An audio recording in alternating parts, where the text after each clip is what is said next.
हाँ तो बच्चों, आज क्लास 11th में हमारी जो दूसरी पोयम है जिसका नाम है दी लेबरनम टॉप,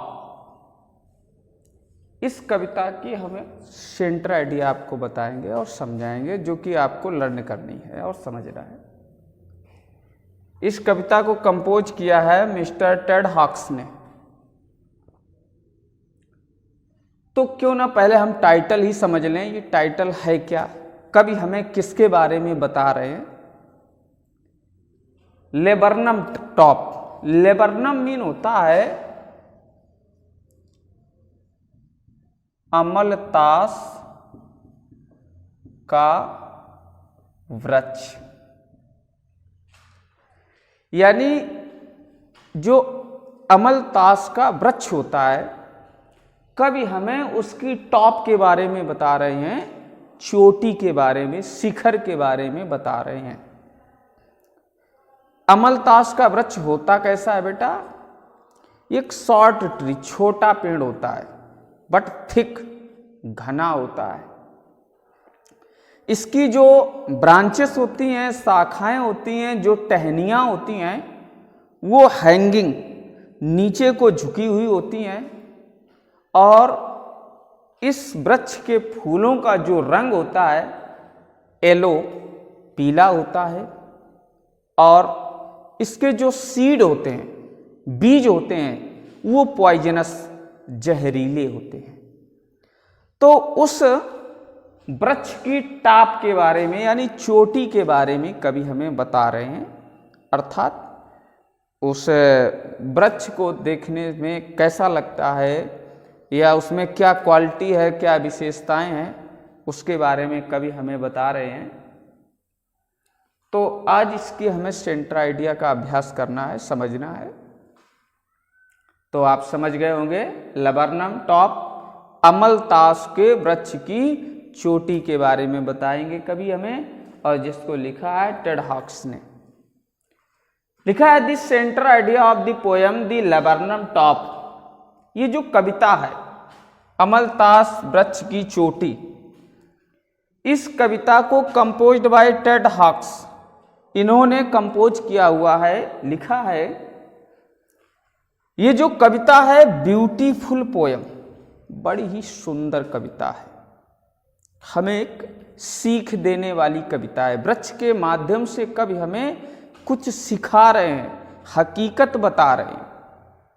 लिखा है इन दिस पोयम, इस कविता में, कौन सी कविता में? दी लेबरनम टॉप नामक कविता में दी पोएट हैज यूज्ड, कवि ने प्रयोग किया हुआ है किसका? लेबरनम ट्री का और gold finch as a symbol of life.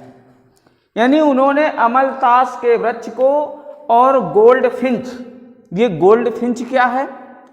ये बेटा एक चिड़िया का नाम है जिसके पंख पीले होते हैं, लेकिन उसके चेहरे पर काले रंग की धारियां होती हैं।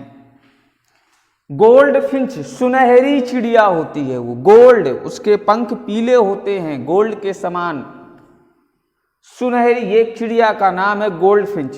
तो उन्होंने कवि हमें बता रहे हैं इस कविता के माध्यम से कि जो लेबरनम ट्री है और जो गोल्ड फिंच नामक चिड़िया है, ये दोनों ही सिंबल ऑफ लाइफ, जीवन के प्रतीक हैं, जीवन का एहसास कराने वाले हैं। चूंकि इस कविता में कवि ने लेबरनम ट्री को जीवन के कष्टकारक समय से कंपेयर किया हुआ है, और गोल्ड फिंच को खुशियों से कंपेयर किया हुआ है। और हर व्यक्ति के जीवन में संघर्ष हैं, खुशियां हैं, दुख हैं। कवि ने बताया है कि वैसे तो ये वृक्ष जो लेबरनम है, ये शांत रहता है, स्थिर रहता है, लेकिन जब इस वृक्ष पर गोल्ड फिंच नामक चिड़िया आ जाती है तो इसकी स्थिति में परिवर्तन होता है, वृक्ष हिलने लगता है, और व्यक्ति का भी हिलना उसकी खुशी का संकेत देता है। खुशी में जब व्यक्ति होता है तो मस्त होता है, नाचता है, गाता है, हंसता है। तो यहाँ पर लबरनम ट्री दुख के रूप में दिखाया गया है और गोल्ड फिंच को खुशियों के रूप में दिखाया गया है। लिखा है इन दिस पोएम, इस कविता में दी पोएट डिस्क्राइब्स, कवि हमें ये बताते हैं कि how the visit of gold Finch, किस तरीके से उस पेड़ के पास जब भी गोल्ड फिंच नामक चिड़िया आती है तो चेंजेज लबरनम ट्री, किस तरह से लेबरनम ट्री में चेंजेज आ जाते हैं, यानी परिवर्तन आ जाते हैं। ऐसे ही हमारा जीवन भी संघर्ष दुखों से घिरा हुआ है, लेकिन जब कुछ खुशियां आ जाती हैं, गोल्ड फिंच नामक चिड़िया आ जाती है, तो हम लोगों के जीवन में भी परिवर्तन आ जाता है।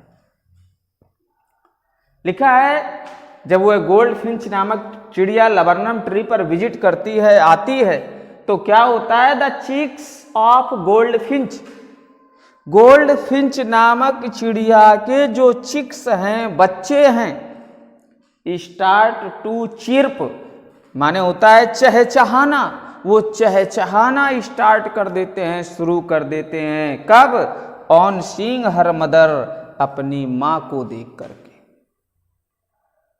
यानी जीवन में जब हम भी खुशियों को देखते हैं तो चहचहाने लगते हैं, थोड़ी देर के लिए खुश हो जाते हैं। ऐसे ही उस गोल्ड फिंच की चिड़िया जब अपनी माँ को देखते हैं तो वो भी चिर्प करने लगते हैं, चहचहाने लगते हैं। And the tree becomes alive, और जब चिड़िया आती है बच्चे चहचहाने लगते हैं, इधर उधर फुदकने लगते हैं, अपने पंख फड़फड़ाने लगते हैं। तो एक रिएक्शन प्रतिक्रिया होती है जिसके कारण से वो पेड़ कैसा प्रतीत होने लगता है, अलाइव, जीवंत प्रतीत होने लगता है। उसकी टहनियाँ हिलने लगती हैं। पहले तो शांत था, लेकिन जब चिड़िया विजिट करती है तो उसके बच्चे चहचहाते हैं, चारों तरफ खुशी का माहौल होता है, फुदकते हैं कभी इधर उधर, तो उस फड़फड़ाहट में पेड़ भी हिलने लगता है, पेड़ को भी खुशी का आभास होता है, तो एलाइव हो जाता है वो वृक्ष। When the gold Finch leaves the tree, लेकिन जब वह चिड़िया लीव्स द ट्री, पेड़ को छोड़ करके चली जाती है, इट बिकम्स क्वाइट, वह पेड़ शांत हो जाता है, लाइफलेस अगेन, फिर से स्थिर हो जाता है, लाइफलेस, जैसे उसका कोई जीवन ही ना हो। और ऐसा ही हमारा जीवन है, क्योंकि खुशियाँ कम समय के लिए आती हैं, उसमें हम लोग खुशियों में खो जाते हैं, लेकिन जब खुशियाँ चली जाती हैं तो फिर से हमारा जीवन वास्तविक स्थिति में आ जाता है, अर्थात दुखों से घिर जाता है। हम लोग फिर से शांत हो जाते हैं, गंभीर हो जाते हैं, चिंतित हो जाते हैं।